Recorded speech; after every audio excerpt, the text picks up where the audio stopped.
শেষ দিনের ঈদযাত্রার খবর জানাতে টাঙ্গাইল থেকে যুক্ত হচ্ছেন সহকর্মী সোহেল তালুকদার। সোহেল, ঢাকা টাঙ্গাইল মহাসড়কের চিত্র কি দেখছেন? বাসের সংকট রয়েছে কিনা এবং নিরাপত্তা ব্যবস্থা কেমন জানাবেন? কৌরি, এই যে ঢাকা টাঙ্গাইল যে মহাসড়কটি রয়েছে, কিছুক্ষণ আগেও এই মহাসড়কে চন্দ্রা থেকে একেবারে যমুনা সেতু পর্যন্ত যে 65 কিলোমিটার অংশ রয়েছে, সেই 65 কিলোমিটার অংশেই গাড়ির একদম তীব্র যানজট ছিল। সেই তীব্র যানজটের কিছুটা এখন গতি এসেছে। অল্প কিছু সময় আগে মহাসড়ক যমুনা সেতু দিয়ে বেশ কিছু স্বাভাবিকভাবেই গাড়ির যানবাহন চলতে পেরেছে, যার ফলে গাড়ির যে জটলা বা যে স্রোত ছিল সেই স্রোতটি এখন চন্দ্রা থেকে কমে এসে এটি পাকুল্লা, মির্জাপুরের পাকুল্লা পর্যন্ত এসে দাঁড়িয়েছে। আমরা সংশ্লিষ্ট সকলের সাথে যে কথা বলে যে বিষয়টি জানতে পেরেছি, এখন যে গাড়ির স্রোতটি রয়েছে বা একটি প্রবাহ রয়েছে, এই প্রবাহটি শেষ হলে মোটামুটি বলা যায় যে এই মহাসড়কে যানজটের যে ভোগান্তির যে যানজটের যে স্রোত বা যানজট যেটি ছিল সেটি কমে আসবে। এরপরে কিছুটা স্বস্তি এবং স্বাভাবিক যাত্রা হবে। আপনি যে বিষয়টি বলছিলেন যে আইন শৃঙ্খলা রক্ষাকারী বাহিনীর যে তৎপরতা, আমরা আসলে আইন শৃঙ্খলা বাহিনী বেশ কিছুদিন ধরেই কাজ করছিল। সেই সময় এসে এত বেশি গাড়ির স্রোত, যে সেই স্রোতগুলিকে পর্যাপ্ত পরিমাণে আসলে সামাল দেওয়ার মতো আমরা দেখিনি।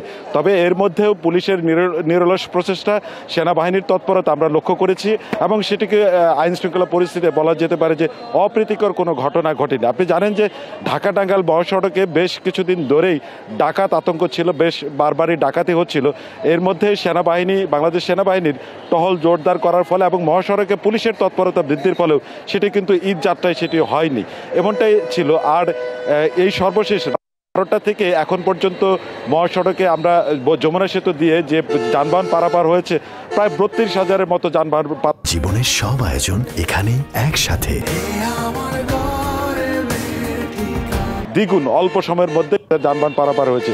প্রায় 3.25 কোটির মতো কিন্তু মানে টোল আদায় এর মধ্যেই কিন্তু হয়ে গিয়েছে। আপনি দেখতেই পাচ্ছেন যে মানুষ কিভাবে যাচ্ছে, তারা কষ্ট ভোগ সব কিছুই মাথায় রেখে বা শরীরে নিয়েই তারা কিন্তু যাচ্ছে। আমি মহাসড়কে সকাল থেকেই ছিলাম, প্রায় আমরা 40 ঘন্টার অধিক সময় ধরে মহাসড়কে অবস্থান করছি। আমরা দেখেছি এই যাত্রায় অসুস্থ হয়ে পড়েছে, বিশেষ করে আজকের যে তপ্ত রোদ, সেই রোদের কারণে কিন্তু যারা খোলা ট্রাক পিকআপে গিয়েছেন এবং বিশেষ করে যে সাধারণ যে গণপরিবহনগুলো রয়েছে সেই পরিবহনে যারা যাত্রা করেছেন তাদের অধিকাংশই কিন্তু অসুস্থ হয়ে পড়েছেন।